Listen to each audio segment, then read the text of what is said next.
All right, my man. Again, thank you for joining me, man, on the podcast, man. It's an honor to get you because you're going to add some different perspective. I've had a lot of athletes on, pro, college, basketball, football. I had some other guys on here, like the health and wellness space.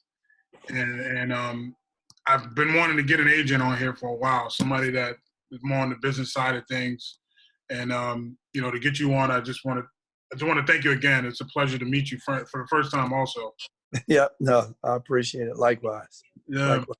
So I was reading up a little bit about you. You played ball at Wilmington, right? Or at University of Delaware? University of Delaware, yeah. And actually my brother played at Wilmington, but yeah, I played at University of Delaware.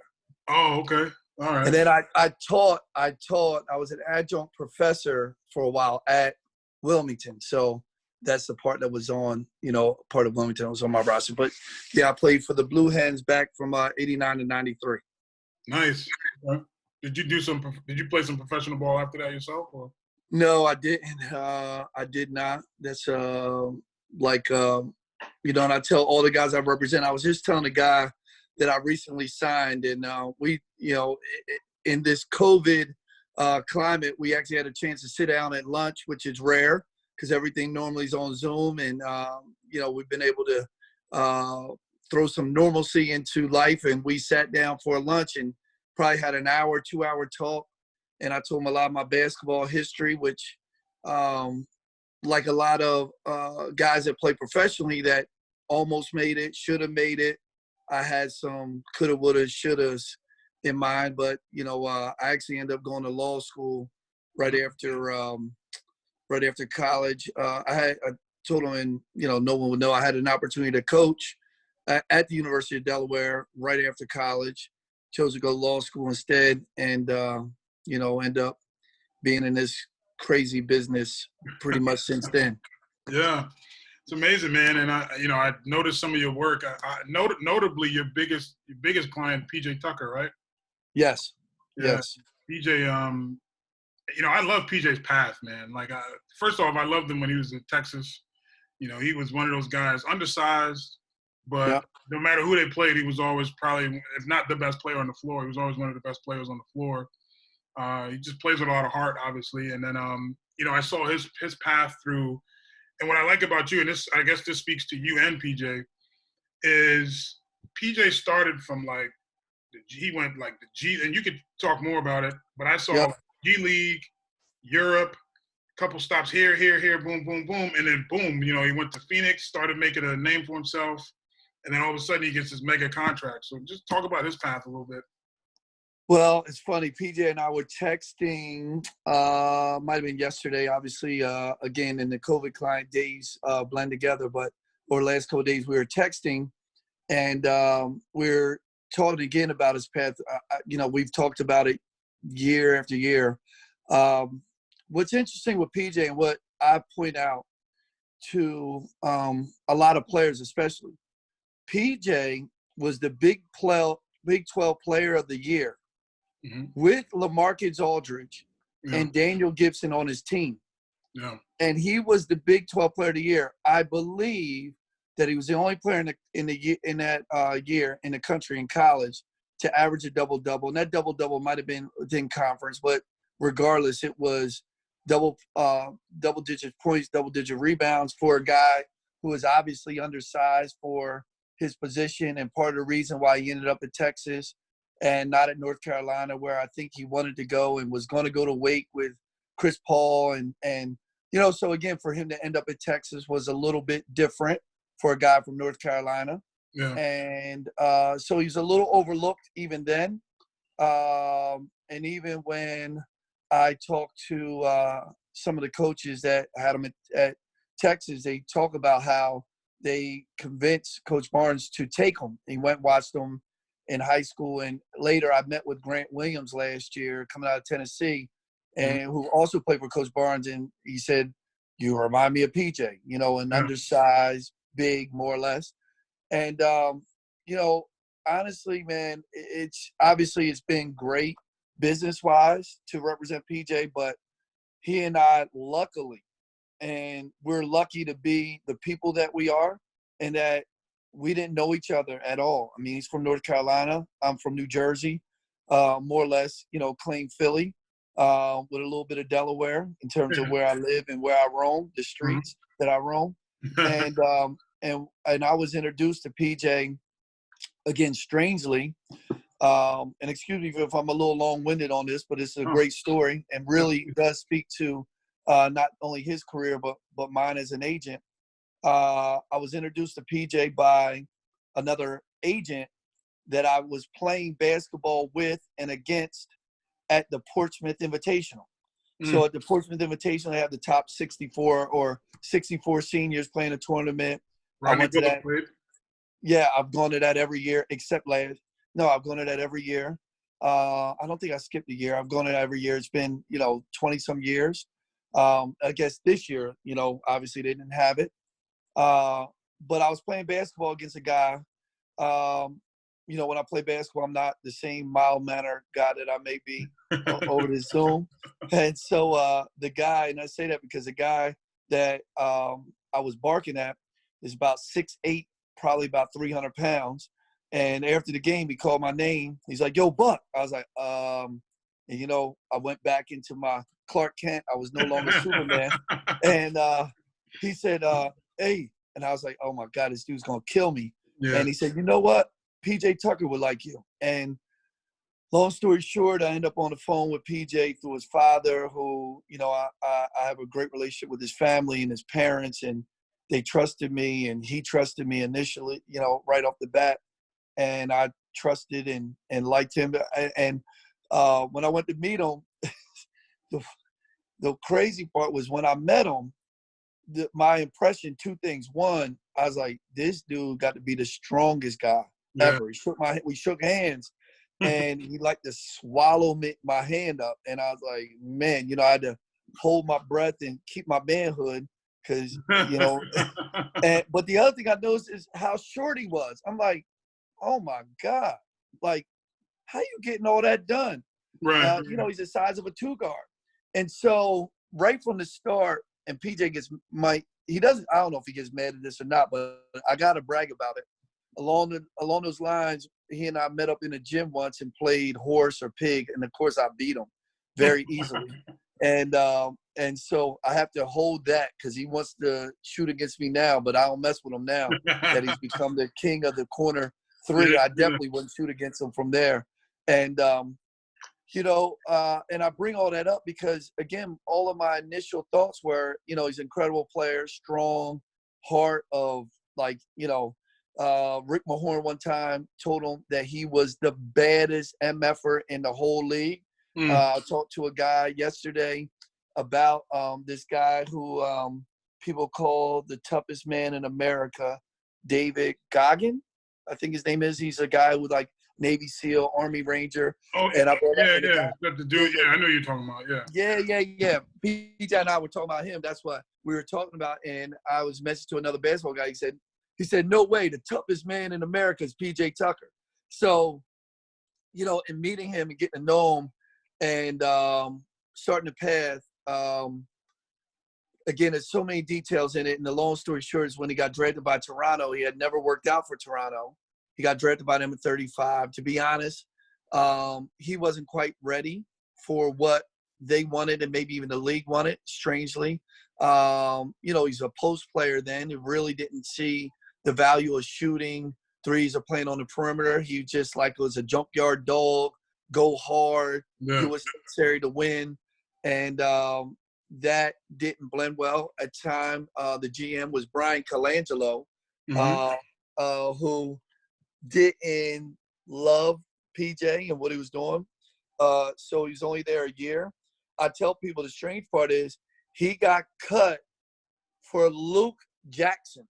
So when I say, look, Oregon. Yeah. So they cut PJ to sign Luke Jackson. And so PJ got cut before the end of the year. And so then he didn't play the rest of the year, got all his money, was guaranteed. And so then he said right off the bat, Dre, I want to go to Europe. Like, he's like, I'm not doing the D-League. Now, back in the day,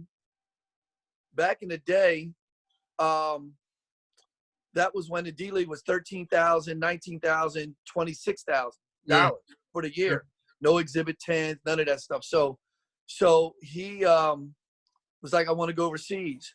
He went to Israel. It was a place. Now, again, I'm sorry. I can mix in my history so you can understand. So when I was at Delaware, my teammate was Spencer Dunkley, who was drafted in 1993. Absolutely big part of my story. Mm-hmm. And that Spencer went and played for Maccabi Tel Aviv as a rookie. So I was familiar with Israel, and I got really familiar with international basketball because of Spencer Dunkley going to play. I went to Israel in January 1994, met everyone from Maccabi. Really, before then, didn't understand or didn't know much about international basketball, but I learned so much because of Spencer's experiences and became really one of like an expert in it. You know, I've represented a ton of guys that played overseas. People still call me about a lot of overseas situations, and I represent guys there too. And but it really helped with PJ in that when we got an offer from Israel, I love Israel and know it, and I've been on the ground. I had nothing but great things about Israel. Oh my God! You know, people easily they describe it as Tel Aviv is a mix of Miami and New York, and it really is. And so he got an offer from Hapoel Halon, which now their mascot is PJ the Bear. So PJ went to Israel, and long story short, won the championship. Maccabi Tel Aviv had won it 19 years in a row. The last year they had lost was a year before Spencer Dunkley went. So Spencer won. 19 years later, PJ Tucker beat Maccabi. Wow. They call him the Maccabi Killer, and which was a big deal. Then he went all throughout Europe. Obviously, I represented him throughout that. There were tough times. Believe me, there were times he called me, said he wanted to quit, he wanted to retire. I can't do it. And, you know, he went to mini camps and summer leagues. But because of a relationship that I have with one particular guy who he wouldn't want me to mention his name because he likes to stay in the shadows, but he worked for a team. He coached PJ in a mini camp. And after that mini camp, 2 years later, he went to Phoenix. And I had to bring this up because it does say something about him and me. When PJ went to Phoenix, he had a 2-year deal in Russia, guaranteed for close to $2 million net. Yeah. So that summer, I convinced him to play for Phoenix in the summer league. For league minimum? Yeah, 2-3 years. They offered him not only the league minimum, but only a partial guarantee. So he gave up a lot of guarantee money, as did I. I tell people in terms of the business to understand it, like had he gone to Russia, I'd have made close to $100,000 straight from the team.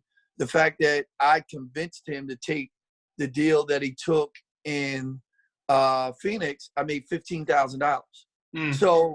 So it was a risk on his part and on my part, and a lot of agents would have like by that time.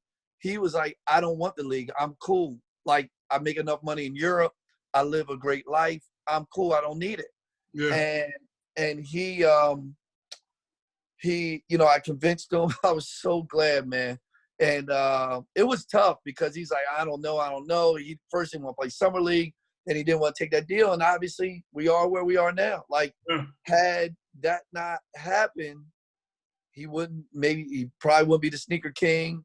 He wouldn't be playing for the Rockets. Yeah. He wouldn't be playing on ABC. He would have been phenomenal in Europe. It's funny. I was talking to his best friend yesterday, and we were saying that had he played in Europe, to be honest, he'd probably be coming up on maybe being done at 35.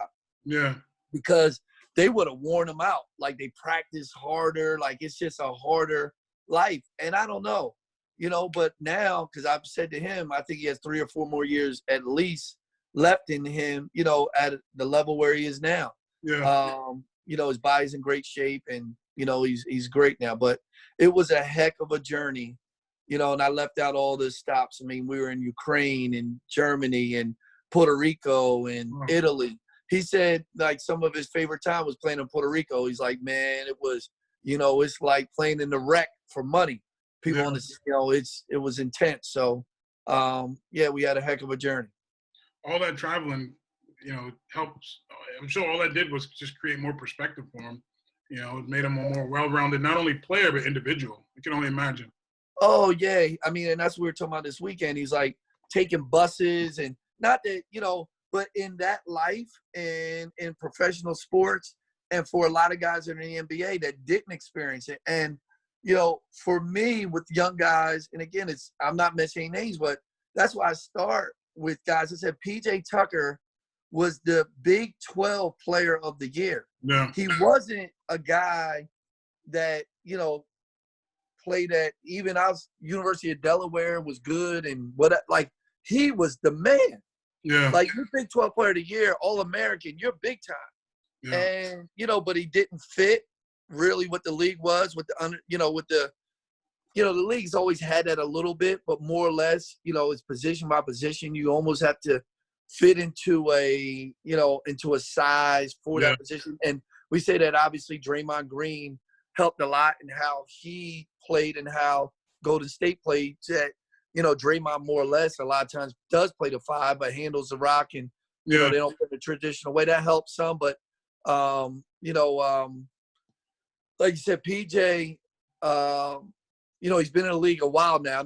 Now he's an NBA vet. But sometimes he'll say to me, he said, Dre, man, I feel like I was just in Germany last year. After he's been in, in the league for a while, he's like, man, I feel like I was just in Germany. So it does give perspective. Yeah, for sure, man. And I feel like what's helping him is, and you could probably contest to this better than me, the league's become perimeter. So with it being a perimeter league now, PJ can guard 1 through 5, and he's a player you can trust on offense. He's a player you can trust on defense. And then he's got a lot, obviously tons of leadership qualities. I felt like he had those leadership qualities from day one going even in Texas. Yeah. Yeah. And even again, man, I'm bragging on him, but I will that Mike D'Antoni, the year Harden won the MVP, he said, James, definitely MVP of the league, but PJ's the MVP of the team. And I tell people, like, the times he's been a free agent. And again, to be honest, people still kind of want to undervalue him in free agency. I said, but once you get him, you're like, we can't live without him. Yeah. Like, he is a winner. And he'll do, that's what he was saying to me the other day. Like, he will do whatever it takes to win. Yeah. And if that means only taking 3 shots and, he plays the right way, his mind is only on winning and competing. Obviously, he's tough as nails, hard of and so, and with the league the way it is now, it is funny you say that because, again, one of my best friends in the league, he's like, look, there aren't men, like, they're not men like PJ in the league. Yeah. Like, he is a throwback. And that's why when Rick Mahorn said, PJ, you the baddest MFer in the league because, That's big. Oh, no, he called me and whispered. He goes, Dre, you're not going to believe this. And he was hyped, but he should be. And he said, I wish I played in the 80s. I wish I played in the 90s. Yeah. He said, I wish I played then. And the difference between, like, again, the game is what it is. The rules are what they are. It has evolved and changed. And because of his toughness and his mind and his, the way he is, he does, man. He fills a void that more or less every team wants and needs. But, and I'm not just saying that. There was an article out, what did it call him? Might have called him the most valuable role player, something. But my point is that he's at, if he's not at the top of that mountain of guys like him, he's one of those guys. And, I'm glad he's getting a chance to show it, and I hope it lasts for years. And I hope, to be honest, I hope we can win a championship. Yeah. He wins, you win. That's for sure. Yeah, that's right. That's right. We would have had one if he stayed in Toronto, but that's a whole nother. That's true, man. Yeah. I can only imagine him on that team, man. I know. I know. We had to those were a nice fit for him. Oh, yeah. I know you used to, and correct me if I'm wrong on any of this, but you used to be with CAA, right? Yes. Yeah, and then you splashed out and you went on and started doing your own. You started your own firm, or you partnered with another one? I did, but then that didn't work out like, entrepreneurial projects go. And then I ended up just going out on my own. So I left CAA in about 2009, which again, sometimes I forget it's been that long. I'm like PJ, it seems like yesterday. So more or less, yeah, I've been out on my own since about 2009 and had my own company since 2010. Yeah, I read something a while ago, and it was alleged that LeBron said it, but then he didn't say it. But LeBron said, or didn't say, whatever it was, that the reason why he and his guys started his company was because of companies like CAA. Because I guess at the time you guys were like the conglomerate of sports agency, right? Or at least basketball sports agency. Yeah. And I believe that CAA still is. And that, they're one of the biggest and best in the world in the representation business, both entertainment and sports. It's really interesting. I went there with Leon Rose, who's now the president of the Knicks. Leon and I, while I was working for Leon in New Jersey at a law firm, and in addition to the law firm, there was a sports management company that was Rose Professional Management, but we worked at a law firm. Went to CAA, I think, in 2007. And when we went, that's when they formed it, and which is odd. Like, I was there in the beginning. Yeah. And Rich Paul wasn't there yet, came soon after. So, I was there with Rich and Rich Leon. Paul worked at CAA? Yeah, briefly. Yeah. Mm-hmm. So he came and worked there briefly. Leon represented LeBron. Rich Paul came and worked there. And yeah, it was, again, I don't know who's at CAA now. I don't even know who they represent, but it's still huge. But it was at that time, on the basketball side, we had LeBron and AI and whoever else we had, Chris Paul and I think then, but Dwayne Wade, Melo. And then we, on the football side, they had the Mannings. Baseball, we had Derek Jeter and Ryan Howard. And, So it was, huge. For me, it was, I didn't have those guys personally. So, I had the PJ Tuckers, Ronaldo Balkman, Marty Collins. Yeah. At the time, I was representing Aaron Brooks and Jason Thompson and guys like that. So, younger, up and coming, not superstars, but, and I had already had experience in the business. I've always been, like, even before PJ, like, my first guy that I had in the league was a guy named Junior Harrington out of Wingate University or Wingate College in North. He played for the Denver Nuggets right before Melo. But I had guys like that. I was grinding and, with the under the radar guys. And so not that that's all I wanted, but like at the time, and maybe I saw it or maybe I didn't see it, CA was definitely more corporate than I was used to. Yeah. And it might not have been all bad, but for me in my life at the time, I thought being out on my own was the challenge and experience that I wanted. And most of my guys came with me and I went at it. And it's been interesting, fun, but challenging. Yeah. One thing I read about you, because I'm assuming that this is probably the biggest part of the business, obviously, is developing and establishing those relationships. And I read something that guys talked about just your relationship, the relationships you have with them, and how much the guys that you've represented, how they've appreciated you and always considered you friends. I can't remember where I read it. I read a few articles with your name. Yeah. Well, I appreciate that. I don't know, there's a few out there like that. And I was actually in the gym today with a former client, just again, on my departure from CAA, I wasn't allowed to represent him. Jason Thompson was in the gym where we have guys working out now. And I tell, I had mentioned to a younger guy who didn't know who Jason was. I got to remind Jason tomorrow how old he is. That, they're like, he played in the league. I'm like, yeah, I represent. Ryder, right? Jason Thompson for Ryder? Yeah. But, he and I had a tremendous relationship, still do. But as we went through the draft process, I think that, you know,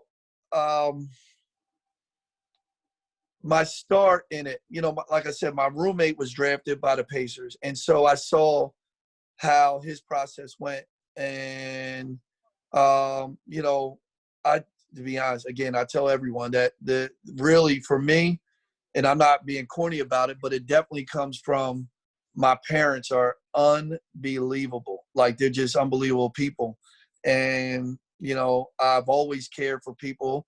It sounds corny, but like, you know, I was in the 4-H club and, you know, I've been a community guy. And when I was in high school, you know, I had exchange students that didn't get along with the families they were in. They lived in our house. My friends always ended up in like, that was my house, the community house. My mom is the community mom. Like, everybody, either Aunt Phyllis or Mama Buck was, you know, the one. And so that turned into my house. I turned into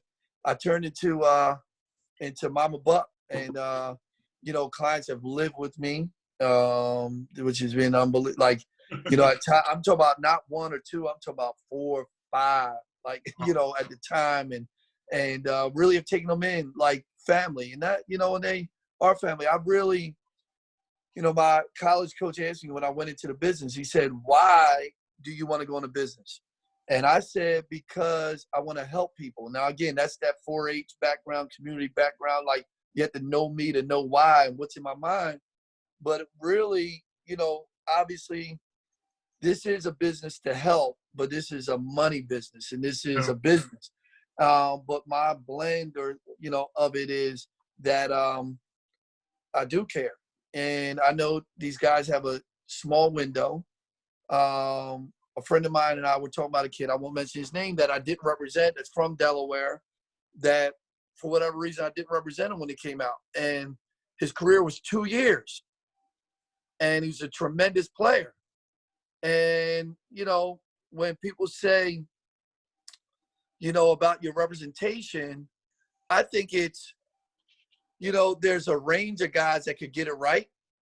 But if you get it wrong, and again, obviously I'm not, if you get the wrong person that doesn't care, or if you fall off or things go wrong, that'll leave you on the side of the road. Like, I've had guys, like, you know, PJ wasn't successful every stop. You know how many summer leagues and mini camps he went to and they didn't pick him up? Yeah.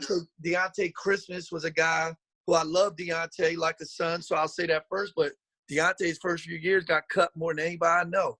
He's getting cut every other day. Mm-hmm. But we kept grinding and kept trying, and, you know, and that's really what it's about. Because guys don't realize that, you know, even I'll say a guy I don't represent, Danny Green got cut 2-3 times. Yeah. Went overseas, wasn't great overseas when he was over there. Came back and figured it out, and look at him now.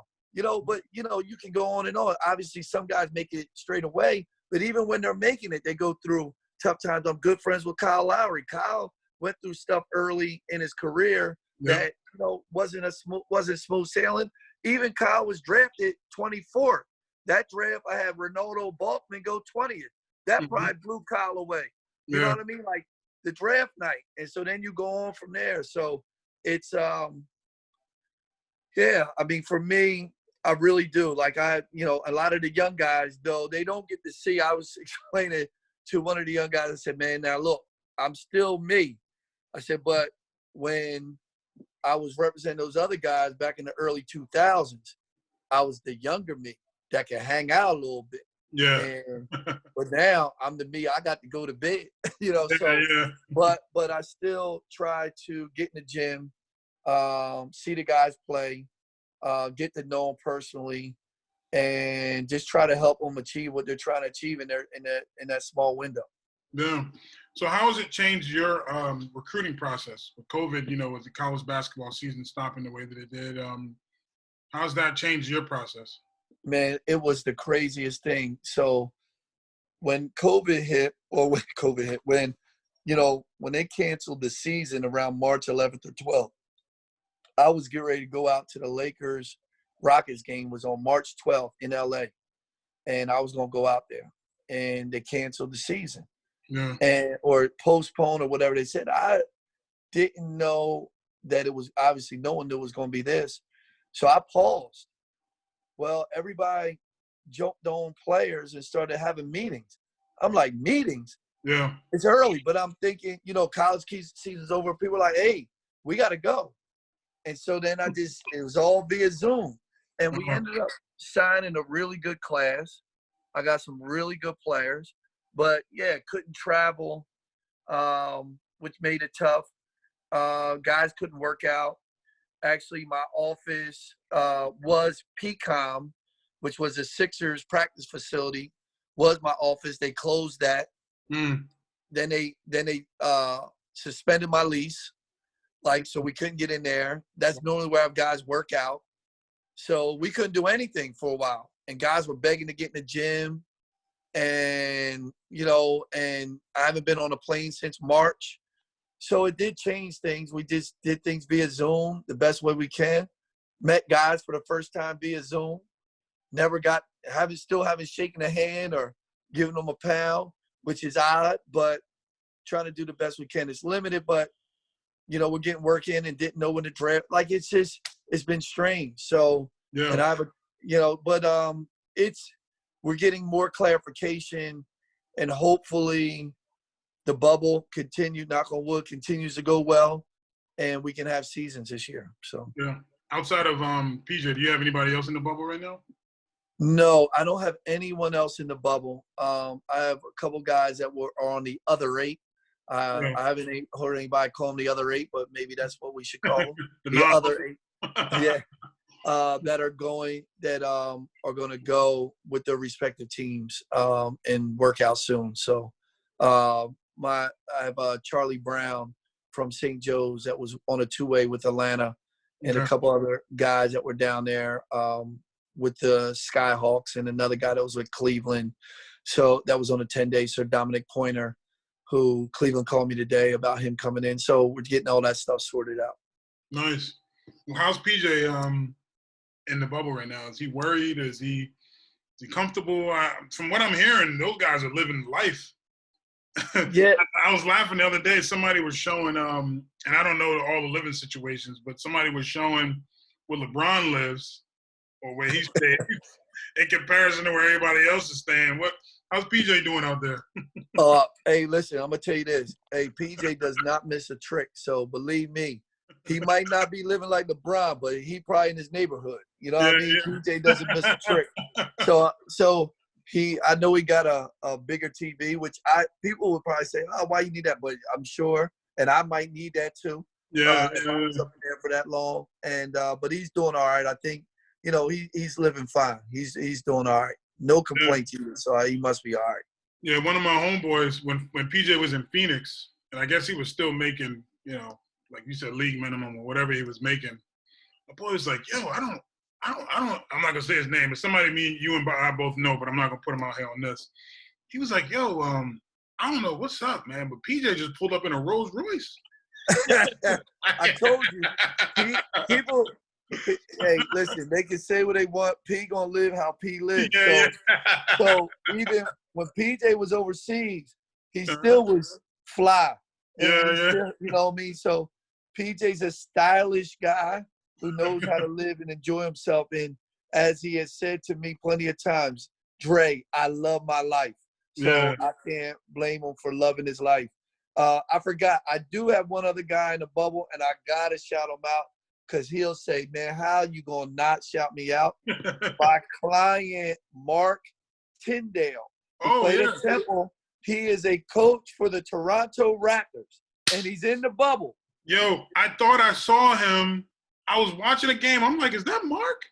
On the sideline, he's on the coaching staff? Yes, Mark Tyndale. Wow, yes. From Temple, point guard. Yeah, Mark Tyndale is in the bubble. Pop's a legend in Philly. Huh? His pops is a legend in Philly. Yeah. Oh, yeah. Yes. I know Mark. Yeah. Oh, okay. So, I knew I wasn't tripping. I thought I saw him on the sideline. I'm like, no, there's no way that's him. Now, see, for me, as much, obviously PJ, that's big time and I love, but man, I honestly, and I'm not just saying, when I first saw Mark on TV coaching, I got chills. I was like, yo, I'm taking a picture of the screen. I'm yelling, oh man. Now you talk about like a little brother / son, whatever, like, oh man. Love that cat. Now, did you represent him when he played, when he was still playing? Yeah. Yup. Oh, okay. Yup. So for it. Yup. He's a guy who. How did he do professionally? How did he do? He did well. He missed the bubble of what it is now. If it was what it is now in terms of the process with the G League, I believe he would have made it. But it wasn't the system that they have now. He would have been a guy coming out of college that either would have been an Exhibit 10 or a two-way and would have had more opportunity to make it. And a lot of people say even – now, I will say this, like, he was with the Reno, whatever they are, the Reno team that's associated with Sacramento Kings, and Peja Stojakovic called me and said, hey, this guy, and again, a lot of guys, he said, man, with a jumper, he'd be an NBA player. But it just tells you how good he is. Yeah. And, and he's played with high-level guys. He's good friends with Kyle Lowry. It's not how he got the job with Toronto. He actually played for Nick Nurse. So he and Nick stayed close. He played for Nick Nurse in the D League. So he and Nick stayed close. He's close with that coaching staff, and they brought him on. But he was a high-level guy in the D League, played a little bit overseas. But, like some guys, he fell a little bit short of the league. He was a jumper short. But, he's done well for himself. And obviously, when he got the opportunity to coach, it could still play. I said, you're done. You got to go do that. I said, you can – hopefully, if he does it right, I said, man, you can work in the NBA for 20, 30 years, man. Yeah. That's what me. I'm like, he's young. He's like 33 years old. I'm like, my man, you're taking that job. You're taking that job. So it's amazing, man. Good for him on that. And I knew I wasn't going crazy. You look at it and you glance at something. I was like, nah, that's not. Yeah. Yeah, that's big great, time. Man. So finally, what's your thoughts on like where college is right now? This one and done rule, and then I see the G League is trying to do this whole thing, and I forget the name of it, where they're getting top level high school guys and they're giving them a bunch of money to not go to college. What's your thoughts on that whole process? Well, again, I know, and I won't go off too far, but I agree with it, and I agree with it in a sense that I agree with it, and it's going to be tough for all my friends that coach in college. But I think that will evolve into what it is. Like college sports will be for guys that should go to college. Yeah. I've represented a lot of international guys. My highest drafted guys since I left CA was a guy named Georgios Papagiannis, who was a 13th pick in the 2016 draft, who went to 1 year of high school at Westtown. He's actually Westtown's first lottery pick before Mo, Bamba, and Cam. George Papagiannis went there 1 year, played AAU for Team Takeover for about a month, and then went back and finished what would have been his senior year in Europe, and then the next year, which would have been his freshman year in Europe, and then went to the draft, 13th pick, 18 years old. For whatever reason, it didn't work out. I won't be on here blaming Sacramento, but that's a whole nother story. But my point of it is the system over there, and Spencer Dunkley and I have been saying this for years. Spencer is from England, and he's always said that, and I agree. And I'm an academic. I told you, and I told somebody today, he said something to me, and I said, I was talking to a friend of mine on the phone. He was trying to explain something, with finance, which I was a finance major. But he was like, explaining something with some insurance policy and the numbers. He said, I don't know if you'll understand. I said, hold, my man. I was an honor student, man. Don't talk to me like, bruh, I was an honor student. I was a finance major. Like, chill. I get it. But my point to that is I would have gone to college anyway, regardless. Like, and I wanted to be a lawyer. That was put in my head early on when I was in fifth grade by my fifth grade teacher. But I always said that, college and school isn't for everyone, obviously, and it doesn't have to be on the schedule that we've determined. And if you are an athletic genius or special athletically, there's no reason why you shouldn't be able to capitalize on it. I'm gonna bring it together. Like in Europe, you can, they have the club system. So if you play for a club, you go to school, but you go play for the club. Yeah. Here, because we've tied academics and athletics so tightly together, we get it twisted.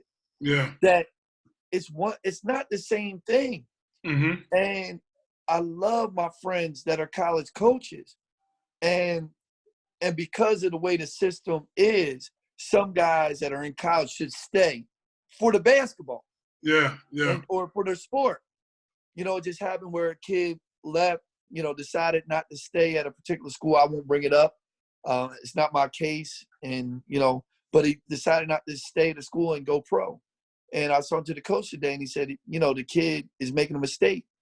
Now, I said it just depends on what is the reason that he's going. Like if he doesn't want to go to college and he wants to play. But it's just like we would say, guys say, well, I'm leaving school to go to the draft. No, you're leaving the school to go play ball. You're not going to get drafted. Yeah. Or you're not going to the league. You get ready to go somewhere else and play. But if that's what you want, that's fine. It's your life. It's your choice.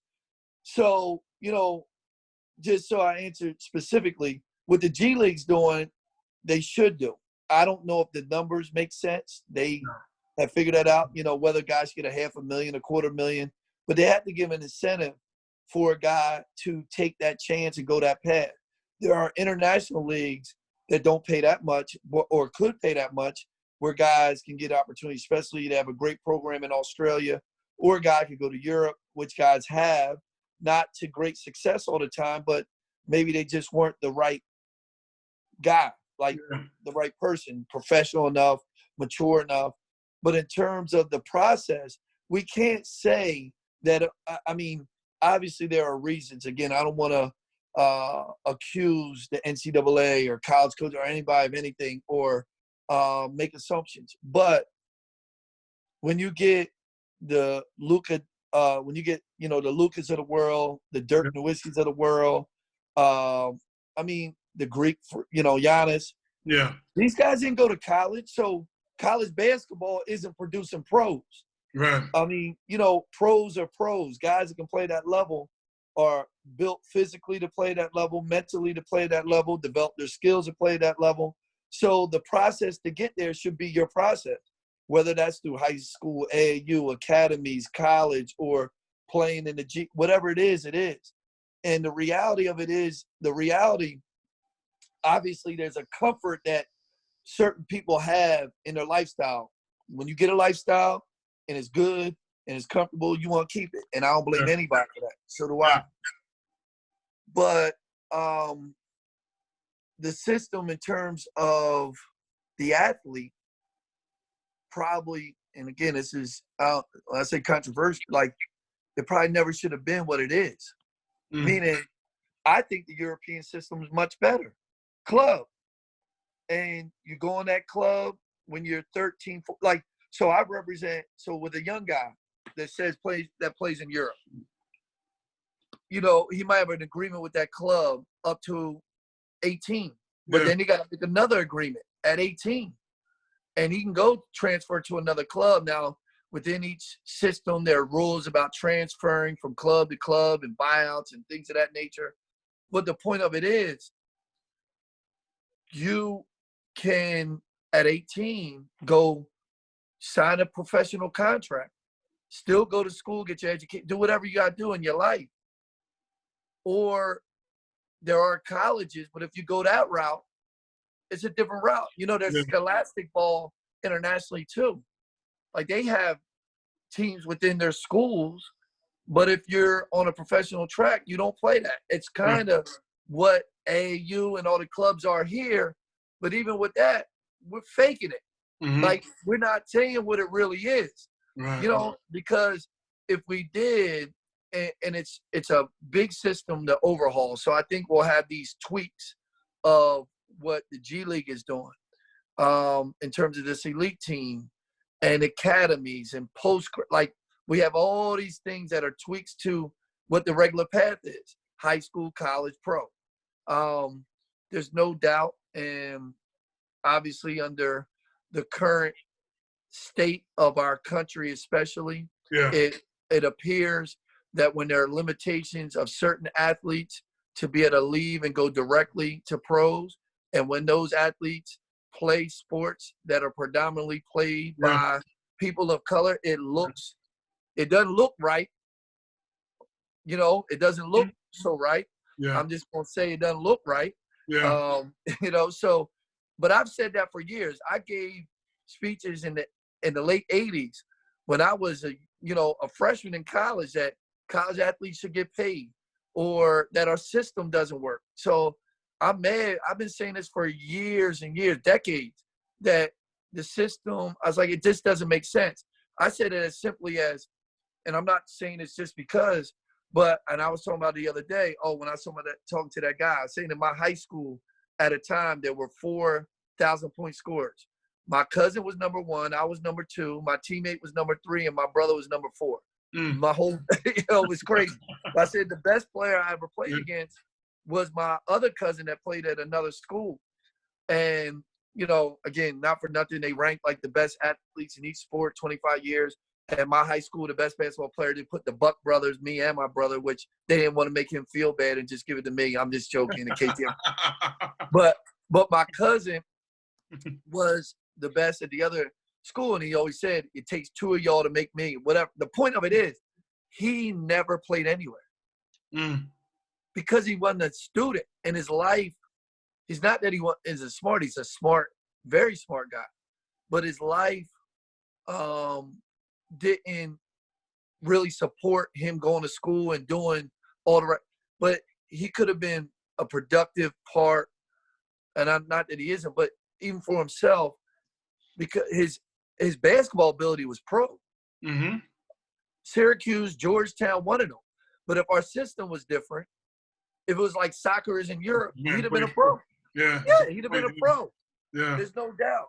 So again, man, I could go on, and I just think that our system isn't right. Why would the NCAA, colleges, why would they want to change it? They don't. Yeah. But it's not right. And, and I grew, I was, what's my man's name? Alan, the lawyer that represented Maurice Claret, if you look it up. Dershowitz? That's the, huh? No, I'm No, not. it wasn't Dershowitz. It was, what is Alan's last name? So, but it was at the firm where Leon and I were. Sherman Silverstein, Cole Roosevelt. We represented Maurice Claret when he was challenging the rule to be able to go pro after his freshman year. Yeah. But, and again, I don't know. I don't profess to know enough about football to know whether or not guys are physically ready and all that kind of stuff. But the system's built. We know what it is. You got to play college football in the United States to be a pro. Right. But it's strange. Think about it. You don't, if you're not from the States, you don't have to play college football.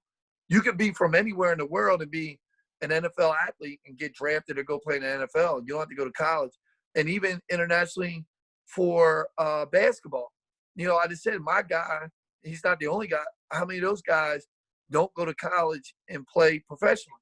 Right. And end up in the NBA. So it really puts athletes in the States at a disadvantage because there are so many things that you have to do off the court to be able to get on the court. Right. And we can say we're looking out for people for their lives, but at the next step, you say that we shouldn't do that, and it's really up to you, which I think it is. It's up to you. Right. Like you want to do, and for people that again, I'm going deep and not all over the place, but I can remember when I was coming out of high school, I remember students complaining that athletes got into their school and they couldn't get in, but they had better grades and were more and valued more. But it's our sister. How you gonna be mad? Like you gotta be mad at everything. So anyway, my point is to recap what the G League's doing. I think is smart. It will expand. I think it's going to grow.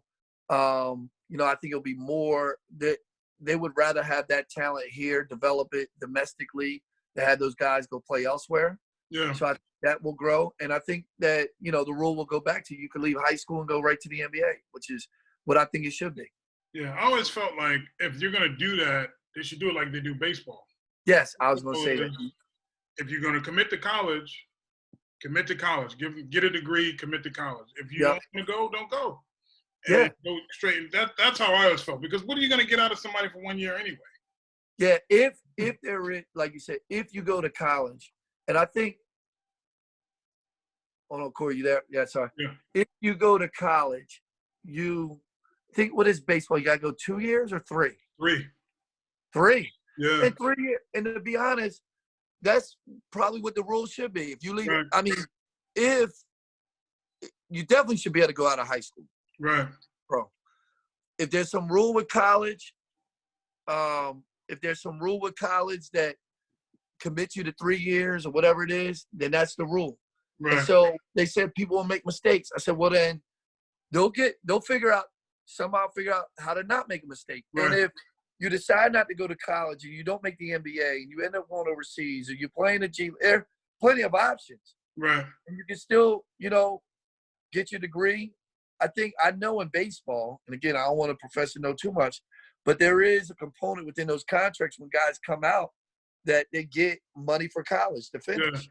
I mean, and that's what the pros should do also. I mean, they got to figure that part out.